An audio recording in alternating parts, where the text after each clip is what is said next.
Boa tarde, meu nome é Bruno Ferreira Couto. Estou gravando aqui o meu vídeo do seminário da disciplina de Princípios do Treinamento Resistido, lecionado pelo professor Martim Bottaro. Eu escolhi o artigo Comparação dos ganhos de força entre homens e mulheres após 10 semanas de treinamento resistido, do Paulo Gentil, James Steele, Maria Pereira, Rafael Castanheira, Antônio Paoli e Martim Bottaro. Bom, o artigo, em seu resumo, ele fala dos benefícios gerais do treinamento de resistência e vai fazer um estudo, uma análise, né, sobre a diferença entre homens e mulheres da resposta do treinamento de força nos membros superiores. No caso, vai ser um treinamento de força dos flexores do cotovelo. Foram 2 treinos por semana durante 10 semanas. A pesquisa foi realizada com 44 homens, 47 mulheres, ou seja, 91 pessoas, ambos em idade universitária. A princípio seriam 100 pessoas, 50 homens, 50 mulheres, mas durante a execução da pesquisa, alguns requisitos foram colocados e 9 pessoas foram excluídas da pesquisa. Bom, o artigo ele fala primeiramente, né, do benefício geral do treinamento de resistência, ou treinamento de força. Não se limita a esses, são outros mais também, mas esses são os principais. Lembrando, benefícios gerais. No caso, seria diminuição do trânsito gastrointestinal, redução do risco do câncer de colo, aumento da taxa metabólica enquanto a pessoa está em repouso, melhora o metabolismo da glicose, melhora o perfil de lipídio no sangue, reduz a pressão sanguínea enquanto em repouso, melhora a densidade mineral óssea, reduz a dor e desconforto para quem tem artrite, ajuda na diminuição da dor lombar, melhora a flexibilidade, melhora a capacidade aeróbica máxima da pessoa e, obviamente, ela gera, né, proporciona aumento da força e da massa muscular.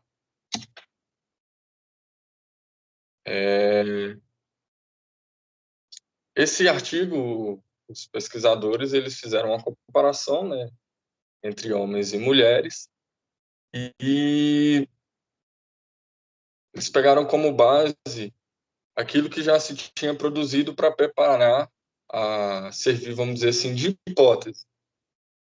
No caso, o autor Dyer, ele identificou que os homens possuem 10 vezes mais testosterona do que as mulheres. E como nos membros superiores possui mais receptores andrógenos, isso poderia, de certa forma, influenciar no ganho de força absoluta e relativa do homem em relação à mulher. Além disso, Janssen, em 2000, fez uma pesquisa com centenas de pessoas, onde ele aplicou uma ressonância magnética dos membros superiores e constatou que o homem tinha também uma vantagem nessa composição corporal. Ele tinha uma massa um pouco superior às mulheres.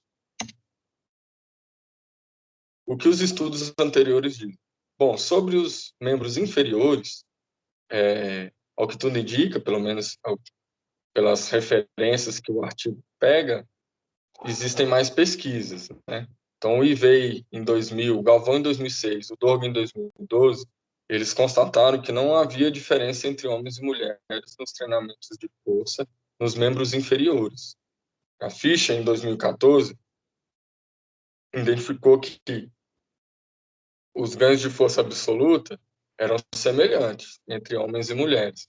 Porém, no ganho de força relativa, as mulheres sobressaíam um pouco mais. Porém, nesse estudo dele, as mulheres treinavam 2 vezes mais do que os homens. Então, também teve uma variável aí que, de certa forma, pode ter influenciado esse resultado.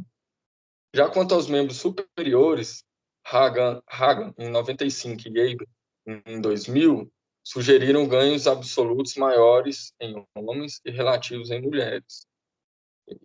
Em 1988, Davis não conseguiu identificar nenhuma diferença. Então, existe, vamos dizer assim, uma certa...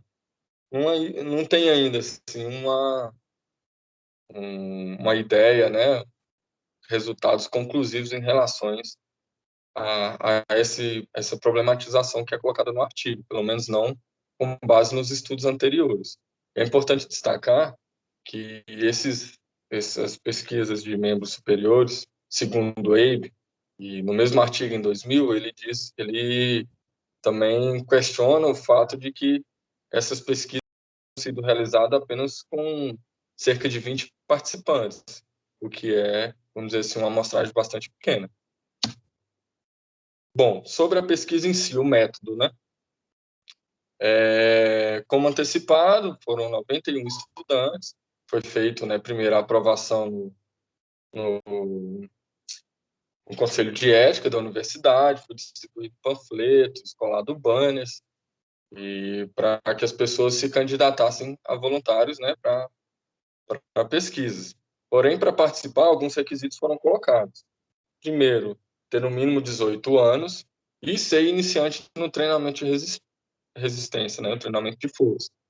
Poderia até ter uma margem, né, mas a pessoa poderia ter tido alguma experiência, mas não mais do que 3 meses, se eu não me engano.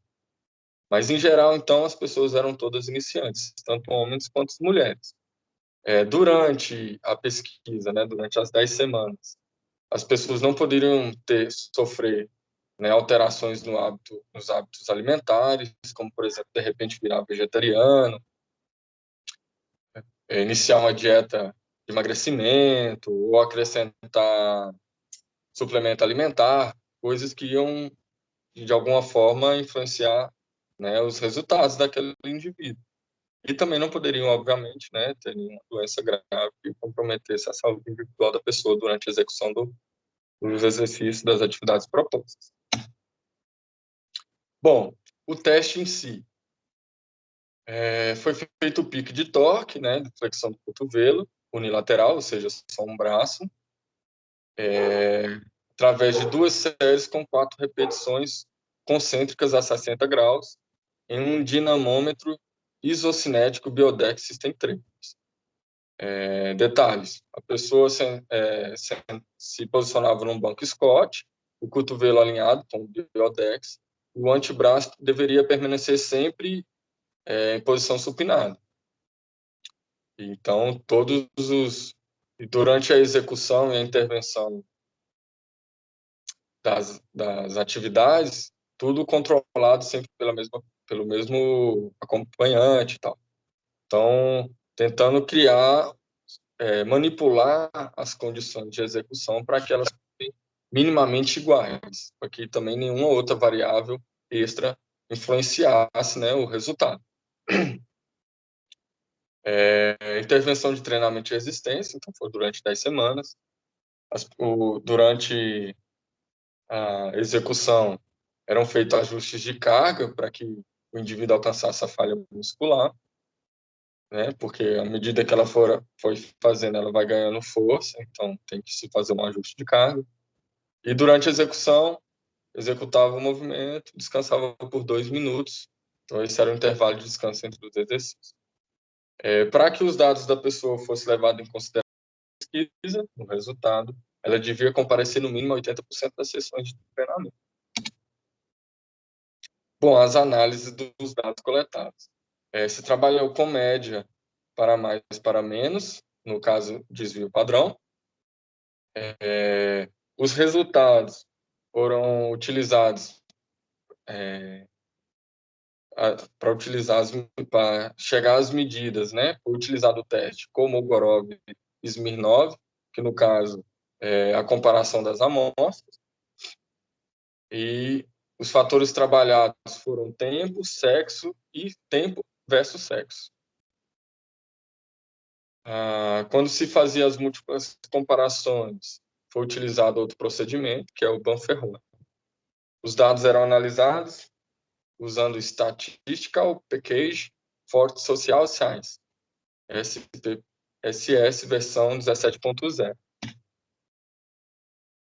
Bom, os resultados foram colhidos, né? Os valores de pico de torque pré-teste. Homem foi 49,35, média de desvio padrão 10,18, perdão. As mulheres 25,9, média de desvio padrão 4,89, uma média de desvio menor. Pós-testes, homens 5,8, desvio padrão 9,95, mulheres 28,4, desvio padrão 5,52. Então, como se pode observar, os homens conseguiram valores de pico mais altos, tanto no pré quanto no pós-teste. Porém, a interação das variáveis de tempo e sexo se viu que, do ponto de vista de ganho de força absoluta e relativa, tanto homens quanto as mulheres são muito parecidos. A diferença é bem pequena, quase que insignificante. Você tem nos homens 11,61% e nas mulheres 11,76%. Então, a diferença é bem pequena.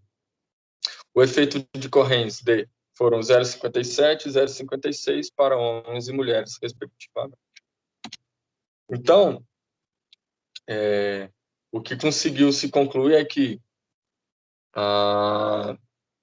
mesmo levando aquelas hipóteses e os dados e pesquisas anteriores, que, de certa forma, né, as hipóteses que apontavam que o homem tinha algum tipo de favorecimento, né, ou hormonal, ou na composição corporal, e as pesquisas que não tinham ainda uma ideia conclusiva, decisiva sobre esse tipo de comparação, o que se viu é que, na verdade, não tem uma diferença, pelo menos do ponto de vista de tempo e sexo, né, ou de sexo, entre homens e mulheres, no ganho de força absoluta e relativa. Né? A diferença é quase que irrisória. E no final do artigo, dois aspectos são levantados para, de certa forma, servir de base para a conclusão, né? Ou relativizá-la ao mesmo tempo.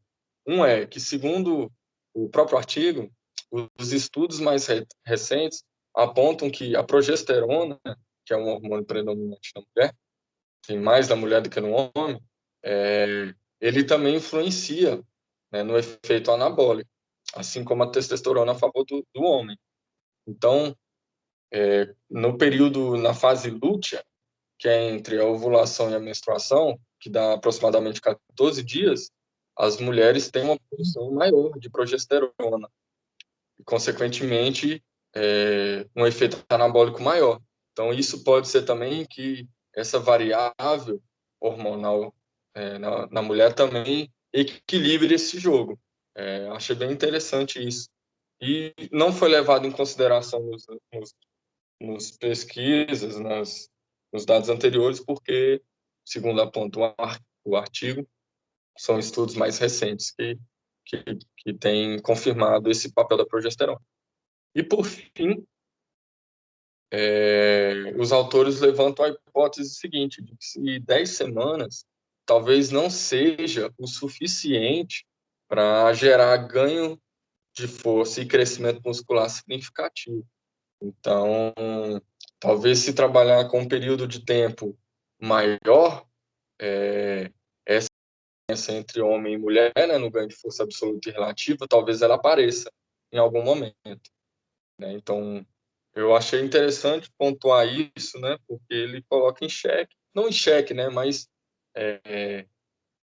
não pretende o artigo trazer uma posição cabal definitiva, ele questiona até a periodização que foi trabalhada dentro da pesquisa. E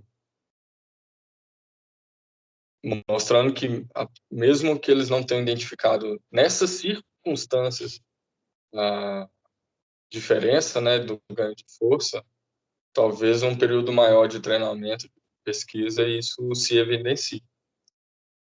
Então é isso, pessoal. De forma sucinta, simples, mas espero que de forma clara, né, vocês possam ter entendido, compreendido e gostado aí da minha apresentação. Obrigado.